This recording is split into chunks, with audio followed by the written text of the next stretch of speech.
I'm here at the Juan D. Nepomuceno Center for Kapampangan Studies at Holy Angel University.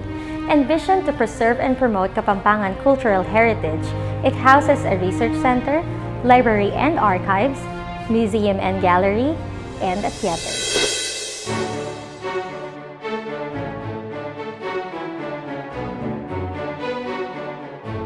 This includes the Vicente Manansala collection, where one can have a glimpse of the life and times of national artist Vicente Manansala, a tribute to a great Kapampangan and a great artist.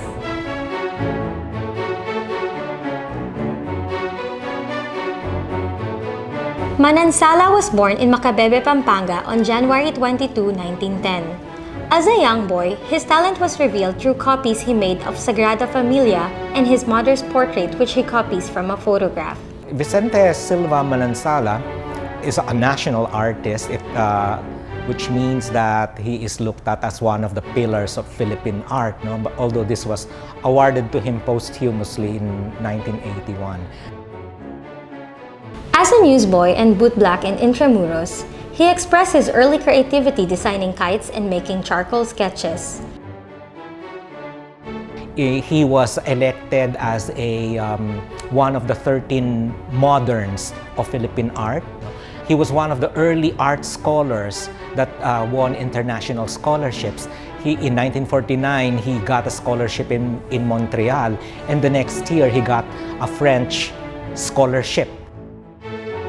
Back in Manila, he earned a living as an illustrator for the Philippine Herald, where he developed close association with Hernando R. Ocampo, Cesar Legazpi, and Carlos Botong Francisco.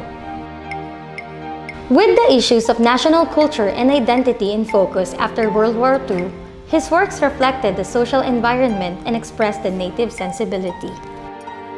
He was a painter who experimented with all kinds of styles until he found his groove and became a modernist painter with cubism elements in his work. Manansala's paintings are described as visions of reality teetering on the edge of abstraction. Developing a new imagery based on post-war urban experience, the city of Manila assumed a strong folk character in his work. His canvases have been described as masterpieces that brought the cultures of the barrio and city together. His Madonna of the Slums is a portrayal of a mother and child from the countryside who became shanty residents once in the city. In his jeepneys, Manansala combined the elements of provincial folk culture with the congestion issues of the city. Scenes in your neighborhood, sometimes he would draw animals. He would draw women seated or squatting, selling something.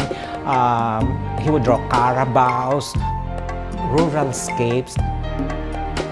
They're not just Philippines. You see a sense of Kapampangan. There are rustic elements in his early work.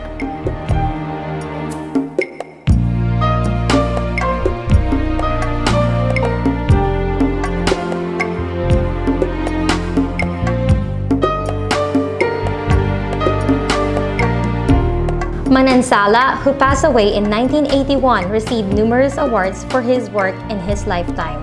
He was named National Artist for the Visual Arts in 1982.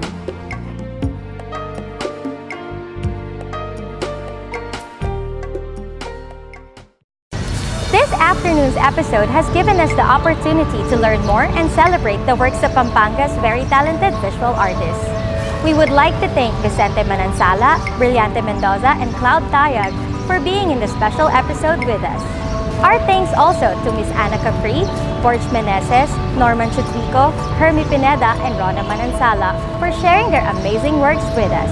In behalf of SM, Metropolitan Museum of Manila, National Commission for Culture and the Arts, Shell Philippines, Center Stage Productions, and Philippine Star, we wish to thank you for joining us in My City, My SM, My Art.